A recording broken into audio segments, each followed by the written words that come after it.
بسم الله الرحمن الرحيم. والله جعل لكم من أنفسكم أزواجا وجعل لكم من أزواجكم بنين وحفدة ورزقكم من الطيبات أفبالباطل يؤمنون وبنعمة الله هم يكفرون. صدق الله مولانا العظيم.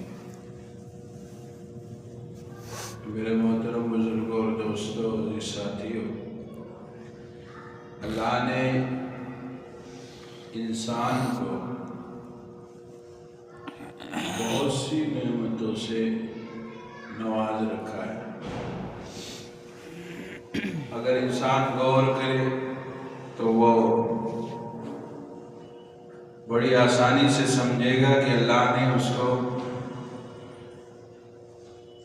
کتنی نعمتوں سے نوازا ہے۔ خارجی امور میں، داخلی امور میں، پھر خود اپنے ذات کو اگر دیکھیں، اپنے متعلقین کو دیکھیں تو ہر جگہ اللہ کی نعمتیں اس کو دکھائی پڑتی ہیں۔ اور ایسا بھی ہے کہ بہت سی نعمتوں سے لوگ اسی دنیا میں محروم بھی ہیں، اور زیادہ تر لوگ ایسے ہیں جو نعمتوں کو پائے ہوئے ہیں۔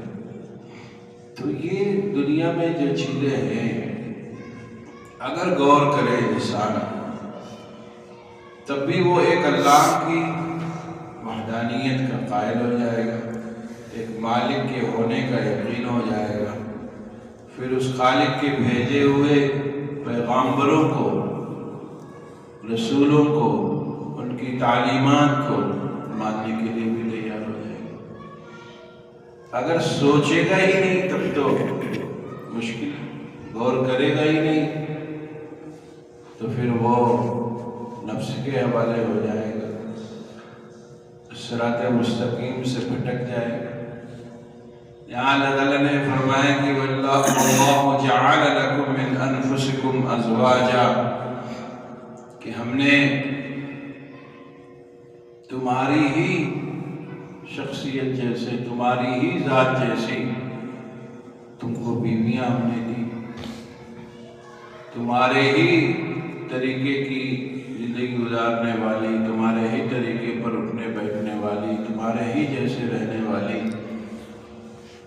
بلکہ دوسری جگہ فرمایا کہ ہم نے الذی خلقکم من نفس واحدہ وخلق منہا زوجہا، کہ ہم نے ایک حضرت آدم کو پیدا کیا، پھر ان سے اماں حوا کو پیدا کیا، پھر دونوں صنفیں، دونوں قسمیں انسان کی آگے جاری ہوئی، ایک مرد ایک عورت، پھر ان لوگوں کو جوڑا بنایا ہم نے، ایک دوسرے کے لیے ضروری بنایا۔ پھر ہن لباس لکم وانتم لباس لہن، فرمایا تم ایک دوسرے کی ستر پوشی کا، ایک دوسرے کی عیوب کے چھپانے کا، یا ایک دوسرے کی تمام باتوں کو جاننے کا حق رہا کہ تم ایک دوسرے کی طرح مثل لباس کے ہو۔